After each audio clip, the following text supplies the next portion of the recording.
Portion Abhiyan അല്ലെങ്കിൽ portion മിഷന്റെ ഉദ്ദേശ ലക്ഷ്യങ്ങളിൽ പ്രധാനപ്പെട്ട ഭാഗമാണ് സാമൂഹികാധിഷ്ഠിത പരിപാടികൾ. അംഗനവാടി പരിധിയിലുള്ള ടാർഗറ്റ് ചെയ്ത ഗുണഭോക്താക്കളെയും അല്ലാത്തവരെയും നമ്മുടെ പ്രവർത്തകർ പങ്കെടുപ്പിക്കുന്ന പ്രധാനപ്പെട്ട പ്രവർത്തനങ്ങളിൽ ഒന്നാണ് CBE അഥവാ സാമൂഹികാധിഷ്ഠിത പരിപാടി. സാമൂഹിക വികാസം ലക്ഷ്യം വെച്ചുള്ള ഈ ഇന്ററാക്റ്റീവ് സെഷനുകൾക്ക് നേതൃത്വം നൽകുന്നത് നമ്മുടെ ടീച്ചേഴ്സാണ്. ഒപ്പം സഹായത്തിന് നമ്മുടെ ഹെൽപ്പറും ഉണ്ടാവും. അംഗനവാടിയിൽ വെച്ച് നടത്തുന്ന സാമൂഹികാധിഷ്ഠിത പരിപാടിക്ക് ഒരു ചിട്ടവട്ടമുണ്ട്. അതനുസരിച്ച് മാത്രമേ ഓരോ സെഷനുകളും കൈകാര്യം ചെയ്യാൻ സാധിക്കുകയുള്ളൂ. എങ്ങനെയാണ് ഒരു CBE അംഗനവാടിയിൽ സംഘടിപ്പിക്കേണ്ടത്, അതിന്റെ ചിട്ടവട്ടം എന്തെല്ലാമാണ്, എല്ലാം അറിയുന്നതിന് ഡിസ്ക്രിപ്ഷനിൽ കൊടുത്തിട്ടുള്ള ലിങ്കിൽ ഒന്ന് ക്ലിക്ക് ചെയ്താൽ മാത്രം മതിയാവും. ഒരു മാസത്തിൽ 2 CBE ആണ് നമ്മുടെ പ്രവർത്തകരുടെ നേതൃത്വത്തിൽ സംഘടിപ്പിക്കാറുള്ളത്. അത് ഏത് സമയത്ത് ഏത് വിഷയത്തിൽ എന്നത് കൃത്യമായി മുൻകൂട്ടി തന്നെ അറിയിപ്പ് നൽകാറുണ്ട്. പ്രത്യേക വിഷയത്തിൽ ഊന്നി സംഘടിപ്പിക്കുന്ന പരിപാടിയിൽ അനുയോജ്യരായ ഗുണഭോക്താക്കളെയാണ് പങ്കെടുപ്പിക്കാറുള്ളത്. ഇതിൽ സീമന്ത സംഗമം, കുഞ്ഞൂണ്, ദമ്പതി സംഗമം, നിർമ്മൽ സംഗമം തുടങ്ങിയവ ഉൾപ്പെടും. എന്നാൽ ഈ സംഗമങ്ങൾ യഥാസമയം പോഷൻ ട്രാക്കറിൽ രേഖപ്പെടുത്തുകയും വേണം. ഇത്തരത്തിലുള്ള വിഷയങ്ങൾ സെലക്ട് ചെയ്തിട്ടാണ് അന്നത്തെ എൻട്രി പൂർത്തിയാക്കേണ്ടത്. നമുക്കറിയാം, ഒരു CBE നടത്തുന്നതിന് 250 രൂപയാണ് സർക്കാരിൽ നിന്നും അനുവദിക്കാറുള്ളത്. റിപ്പോർട്ട് തയ്യാറാക്കുന്നതിനും ഫോട്ടോ പ്രിന്റ് എടുക്കുന്നതിനും ലഘുഭക്ഷണം വിതരണം ചെയ്യുന്നതിനും ഉപയോഗിക്കാം. ഇത്തരത്തിൽ എല്ലാ തയ്യാറെടുപ്പുകളും നടത്തി ഗുണഭോക്താക്കളെ അംഗനവാടിയിൽ സ്വീകരിച്ചിരുത്തി ക്ലാസുകൾ സംഘടിപ്പിക്കുന്നതിനിടയിൽ ലഘുഭക്ഷണ വിതരണം ജോറാക്കി നടക്കുകയും ശേഷം മണിക്കൂറുകൾ കുത്തിയിരുന്ന് റിപ്പോർട്ടുകൾ കളറാക്കി യഥാസമയം ഓഫീസിൽ സമർപ്പിച്ചു കഴിഞ്ഞ് CBE അനുവദിക്കുന്ന സമയം അർഹതാ ലിസ്റ്റിൽ പേര് വരാത്ത സാഹചര്യം ഇനിയെങ്കിലും അറിയണം. സർക്കാരിൽ നിന്നും വകുപ്പ് വഴി അനുവദിച്ചു വരുന്ന തുക എല്ലാ പ്രവർത്തകർക്കും ലഭിക്കണം എന്നതാണ് നമ്മുടെ ആഗ്രഹവും ആവശ്യവും. എന്നാൽ പലപ്പോഴും 100% അംഗനവാടികളും അർഹതാ പട്ടികയിൽ വരാത്ത മാസങ്ങൾ എല്ലാ പ്രൊജക്റ്റിലും കാണും. ഇത് ടീച്ചർമാരുടെ അല്ലെങ്കിൽ അംഗനവാടി പ്രവർത്തകരുടെ മാത്രം ശ്രദ്ധ കുറവാണ് അല്ലെങ്കിൽ ഓർമ്മക്കുറവാണ്. കാരണം CBE നടത്തുന്നതിന് നിങ്ങൾ എടുക്കുന്ന എഫേർട്ടുകൾ നമുക്ക് നന്നായിട്ട് അറിയാം. പക്ഷെ എന്തൊക്കെ നടത്തിയിട്ടും CBE പൂർണ്ണമാവണമെങ്കിൽ പോഷൻ ട്രാക്കറിലെ എൻട്രികളും സക്സസ് ആയി സബ്മിറ്റ് ആക്കണം. പോഷൻ ട്രാക്കറിൽ രേഖപ്പെടുത്താത്ത ഓരോ എൻട്രിക്കും തുക നഷ്ടമാകും. അതിൽ ഇനിയൊരു ശ്രദ്ധക്കുറവോ ഓർമ്മക്കുറവോ ഉണ്ടാവാൻ പാടില്ല. അതിനു വേണ്ടിയാണ് ഈ ഒരു സെഷന് പ്രാമുഖ്യം കൊടുത്തതും. ഒന്നോർക്കുക, പോഷൻ ട്രാക്കറിൽ വരുന്ന ഓരോ എൻട്രികളും പൂർത്തിയാക്കാൻ ആക്സസ് ഉള്ളത് നമ്മുടെ ടീച്ചർമാർക്ക് മാത്രമാണ്. അതുകൊണ്ട് തന്നെ നിങ്ങൾ രേഖപ്പെടുത്തിയ ഒരു എൻട്രിയും നിങ്ങളല്ലാതെ മറ്റൊരാൾക്കും കൂട്ടിച്ചേർക്കാനോ തിരുത്താനോ കഴിയില്ല.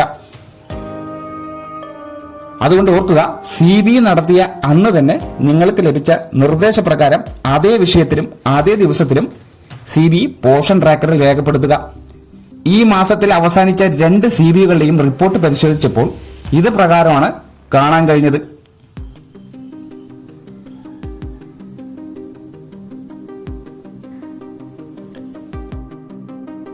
ഈ ലിസ്റ്റ് ശ്രദ്ധിക്കുക. ഇതിൽ 1 എന്ന് കാണുന്നവർക്ക് 250 രൂപ മാത്രമേ അനുവദിച്ചു വരികയുള്ളൂ. എന്നാൽ 0 എന്ന് കാണുന്നവർക്ക് ഒരു CBEയും കിട്ടാത്ത സാഹചര്യം മനസ്സിലാക്കുക. എന്നാൽ ഇത്തരത്തിൽ CBE വിവരങ്ങൾ പോഷൻ ട്രാക്കറിൽ രേഖപ്പെടുത്താൻ വിട്ടുപോയവർക്ക് ഇന്ന് തന്നെ അത് രേഖപ്പെടുത്താനുള്ള സൗകര്യവും ഉണ്ട്. അതിന് ആപ്ലിക്കേഷൻ ഓപ്പൺ ചെയ്ത് മോർ എന്ന് ക്ലിക്ക് ചെയ്ത് നേരെ ഇവന്റ്സിൽ ക്ലിക്ക് ചെയ്ത് കഴിഞ്ഞാൽ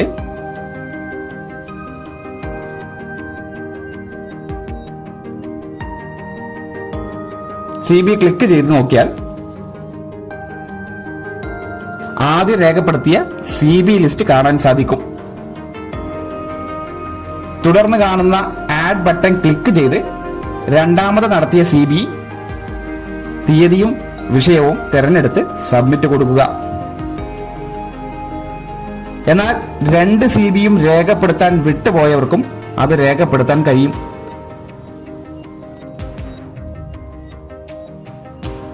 അതിന് മോർ ഓപ്ഷൻ ക്ലിക്ക് ചെയ്ത് ഇവന്റിൽ കയറി CBE ക്ലിക്ക് ചെയ്താൽ ഇത്തരത്തിലുള്ള ഒരു പേജ് ആയിരിക്കും കാണാൻ സാധിക്കുക.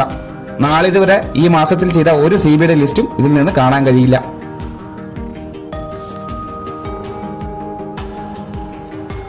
അതുകൊണ്ട് തന്നെ ഈ കാണുന്ന ആഡ് ബട്ടൺ ക്ലിക്ക് ചെയ്ത് അതായത് ഈ മാസത്തിൽ ആദ്യം നടത്തിയ CBയുടെ തീയതി രേഖപ്പെടുത്തി വിഷയം സെലക്ട് ചെയ്ത് സബ്മിറ്റ് ചെയ്യാൻ കഴിയും.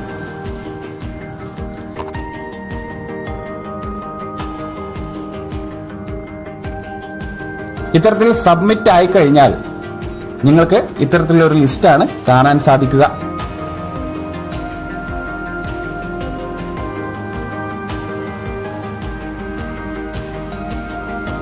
ആദ്യം രേഖപ്പെടുത്തിയ CBയുടെ വിവരങ്ങൾ ഇത് പ്രകാരം കാണാൻ സാധിക്കും. അതിന് നേരെ കാണുന്ന ഒരു പെൻസിൽ ബട്ടൺ നിങ്ങൾ ശ്രദ്ധിക്കുക. ഇതൊരു എഡിറ്റ് ഓപ്ഷനാണ്. അതായത് ഇന്ന് രേഖപ്പെടുത്തിയ CBയിൽ എന്തെങ്കിലും തിരുത്തലുകൾ ആവശ്യമെങ്കിൽ ഇന്ന് രാത്രി 10 മണി വരെ നമുക്കതിന് സാധിക്കും. പിന്നീടത് സാധ്യമല്ല എന്നുകൂടെ അറിഞ്ഞിരിക്കുക. എന്നാൽ ഇന്ന് തന്നെ രണ്ടാമത്തെ CBയും ടീച്ചർ മാർക്ക് ചെയ്യാൻ ശ്രമിച്ചു കഴിഞ്ഞാൽ അത് വിഫലമാവും. കാരണം ഒരു ദിവസം ഒരു CB മാത്രമാണ് പോർഷൻ ട്രാക്കിൽ രേഖപ്പെടുത്താൻ കഴിയുകയുള്ളൂ. രണ്ടാമത് CB അടുത്ത ദിവസമോ അല്ലെങ്കിൽ നടത്തിയ ദിവസമോ മാത്രമേ രേഖപ്പെടുത്താൻ കഴിയുകയുള്ളൂ എന്നോർക്കുക. മാസാവസാനത്തെ ദിവസമാണ് ടീച്ചർക്ക് ഓർമ്മ വന്ന് CB രേഖപ്പെടുത്താൻ ശ്രമിക്കുന്നതെങ്കിൽ ഒരു CB മാത്രമേ അന്ന് രേഖപ്പെടുത്താൻ കഴിയുകയുള്ളൂ. അപ്പോഴും ഒരു CBയുടെ തുക നഷ്ടപ്പെടും. അതുകൊണ്ട് തന്നെ കൃത്യമായി നിങ്ങൾക്ക് കിട്ടുന്ന നിർദ്ദേശപ്രകാരം നിങ്ങൾ നടത്തിയ CB അന്നന്നാൾ തന്നെ നിങ്ങളുടെ പോർഷൻ ട്രാക്കറിൽ കൂടി അത് രേഖപ്പെടുത്തി അത് കഴിഞ്ഞുള്ള ദിവസം ഒന്ന് ലോഗൌട്ട് ചെയ്ത് ലോഗിൻ ചെയ്ത് നിങ്ങൾ രേഖപ്പെടുത്തിയ CBയുടെ വിവരങ്ങൾ വന്നു എന്നുള്ളത് കൂടെ ഒരിക്കൽ കൂടി ഉറപ്പാക്കണം. ഇത്തരത്തിലുള്ള ജാഗ്രത CB രേഖപ്പെടുത്തുന്നതിൽ കൊണ്ടുവന്നു കഴിഞ്ഞാൽ നിങ്ങൾക്ക് കിട്ടേണ്ട തുക നഷ്ടപ്പെടില്ല.